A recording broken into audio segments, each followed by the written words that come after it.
Ay, perfect! Pasabog siya! Pasabog. Sabi na Versace! Love you. Thank you so much. Happy Valentine's Day everyone! So kakatapos ko lang mag-aral ngayon.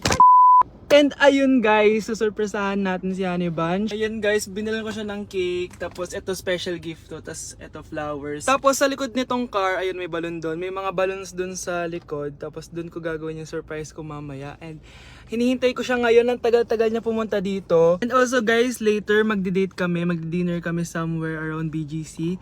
And ayun guys, kayo, kamusta naman yung Valentine's Day niyo? Special tong Valentine's sa akin kasi last year ang dami naming na-achieve.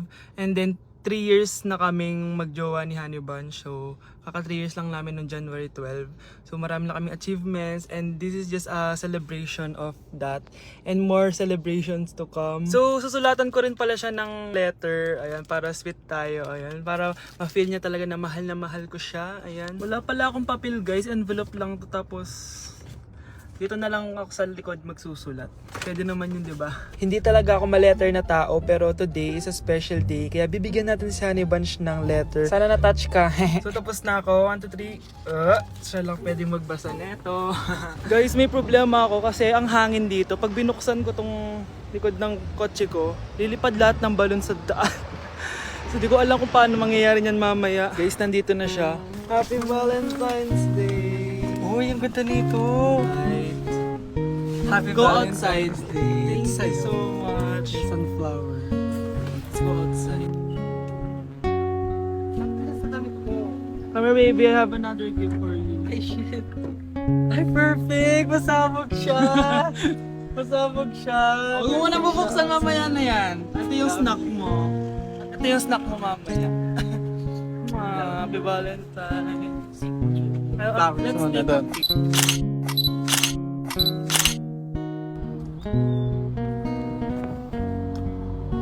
So guys, may dala pa pala siyang flowers. Matagal na sinasabi ni Honey Bunch na gustong gusto niya daw yung amoy na naamoy niya sa mga mall. So ayan, binilan ko na siya finally. Masyadong maganda yung lalagyan. Ito.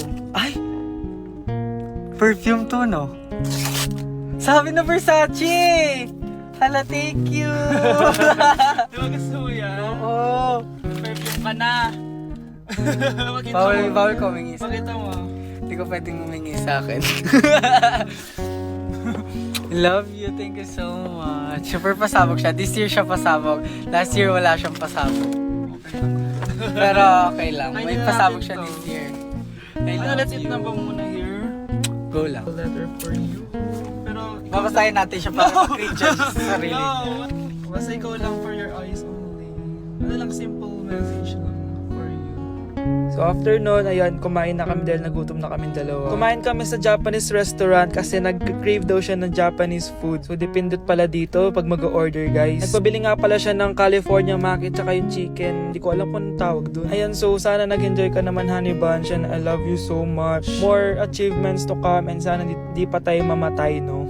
So ayun lang naman guys. Thank you for watching this video. Bye! Gusto ko lang maging malinaw sa inyo na dito sa klase ko, ako ang nasusunod. Naintindihan? Ma'am, ito po yung assignment ko. Anong klaseng assignment to? Parang ginawa lang ng bata. Mababa lang grades mo dito, ah. Pinaghirapan ko yung assignment na yun. Sino ang pambansang bayani natin? Ma'am, Scarlett.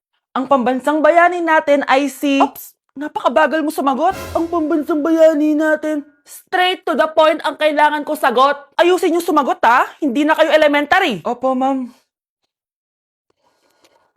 Pinayagan ba kita kumain sa loob ng klase ko? Ma'am. Akin na yan. Kung ayaw niyong binabastos kayo, wag niyo akong bastusin. Ay, oo, be. Kain tayo sa labas mamaya, ha? Hala, galit na si ma'am. Umalis lang ako saglit, ganyan na kayo.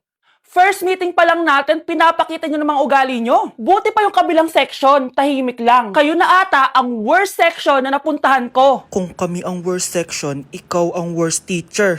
Sorry po, ma'am. At dahil dyan, bibigyan ko kayo ng maraming assignment. Ma'am? Oh, Scarlett, kamusta ka? Sana ikaw na lang ulit teacher namin. Ang sungit ng bago naming teacher eh. Hayaan mo, Next quarter, ako na ulit ang magiging teacher nyo. Talaga, ma'am? Thank you, Lord! Hoy, bata ka. Tanghali na oh. Matulog ka na. Para naman lumaki ka. Ah, sige po, Nay. Tulog ka. A few moments later.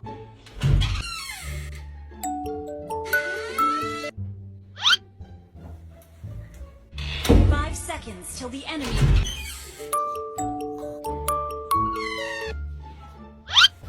Oh, bilis na. Wala na si mama. Bilis, mid. Habulin mo sa mid. Bilis, mid. Mid. Yes, manalo. Sinasabi ko na eh. Hoy, ikaw bata ka. Kung nga natutulog ka pa ha? Nagsiselfon ka lang dyan? Kanina pa po ako natutulog dito, Nay. Ano akala mo sa akin, maisahan mo ako? May mga CCTV camera dyan. CCTV? Titignan ko.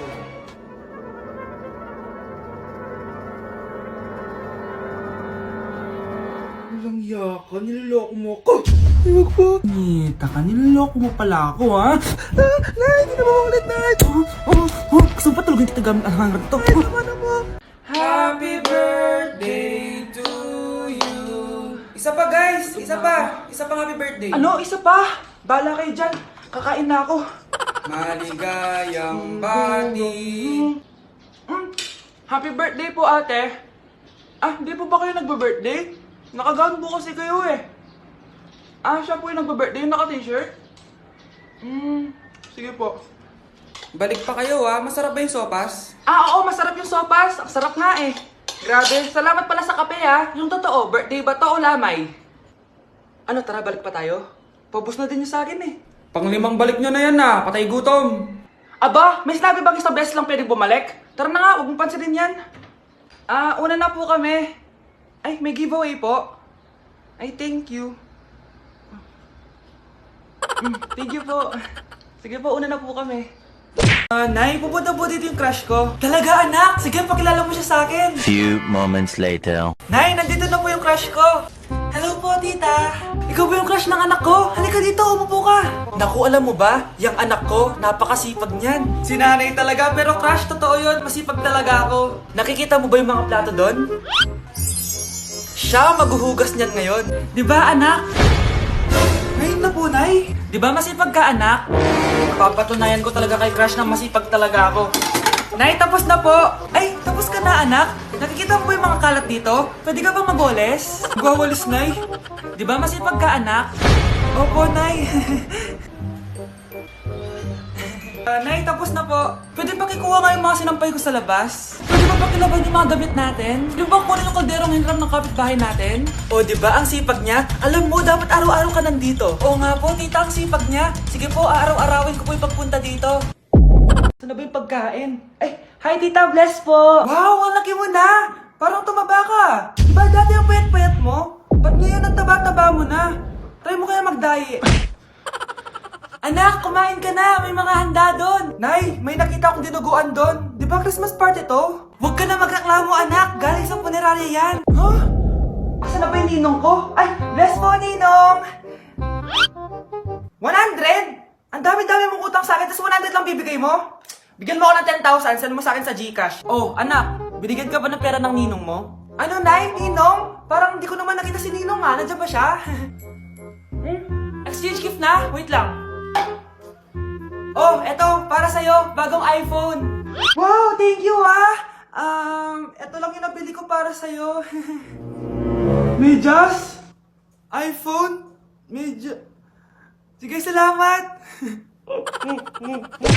Trigger warning, kung takot kayo sa tahi, huwag niyong papanoorin to. So may nag-comment, bago ko sagutin yan, gusto ko lang sabihin na Happy New Year everyone! Tapos na yung 2024. So, answering the question, ano po yung nasa labi niyo? Tinahi po yung labi ko. Ang ginawa pong surgery sa akin is lip reduction surgery. So, pang 5 araw na to guys, and as you can see, hindi ko na ilalapit kasi baka matakot talaga kayo. Bakit ako nagpa-lip reduction surgery? First of all, siguro lahat naman tayo may insecurity insecurity. And kung di niyo napapansin, malaki talaga naturally yung labi ko. Mas malaki yung sa taas compare sa baba, so hindi siya proportion. Actually, dapat hindi ko na siya itutuloy, pero may isang bagay kung bakit ko siya tinuloy. And yung number 2 reason ko is palagi ko siyang nakakagat whenever na kumakain ako. So dahil nga malaki yung labi ko, marami laman sa loob.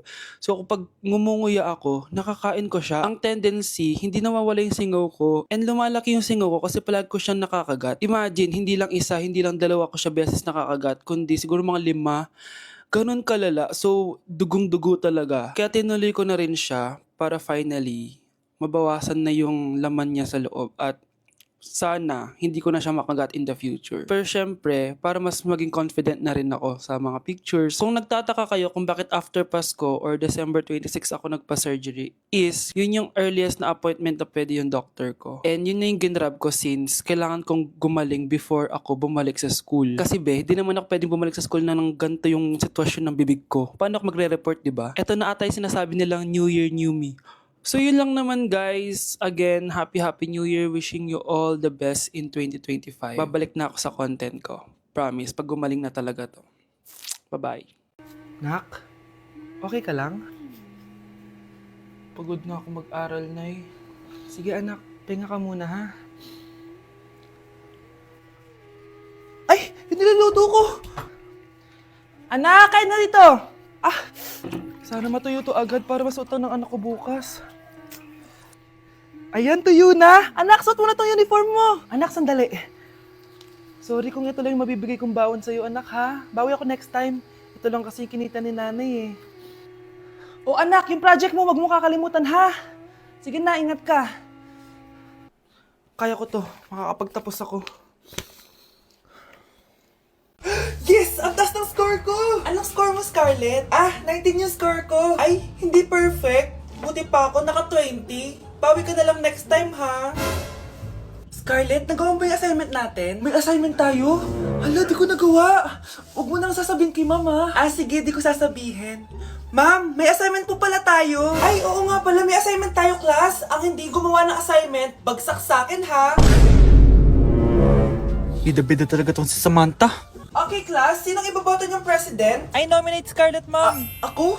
Di ako papayag. Dapat ako yung maging president. Go, Scarlett, kaya mo yan! I nominate myself because I believe na mas responsible ako. I believe na hindi ako nangungupit ng class funds. Iboto niyo ako dahil matataas ang mga scores ko. Iboto niyo ako dahil hindi ako nangungopya para lang tumaas ang score. Ako ba pinaparinggan mo? Mukhang may natamaan ata. Congrats, Scarlett. Deserve mo maging president. Gagawin ko yung best ko. Good morning, class. Hindi na papasok si Samantha. Ha? Ano nangyari? Ang balita ko, nag-drop na siya dahil sa sobrang pressure sa nanay niya. Palagi siya pinapagalitan kapag hindi perfect yung score niya. Nagalit din yung nanay niya nung hindi siya nanalo ng president. Kaya, na-depress talaga siya. Kawawa naman pala siya. Like sugar on my tongue, your body so sweet. Ayan!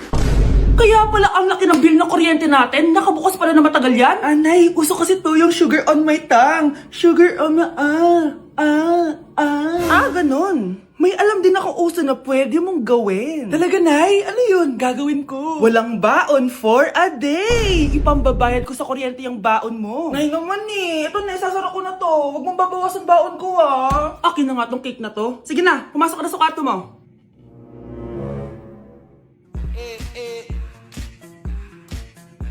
Like sugar on my tongue.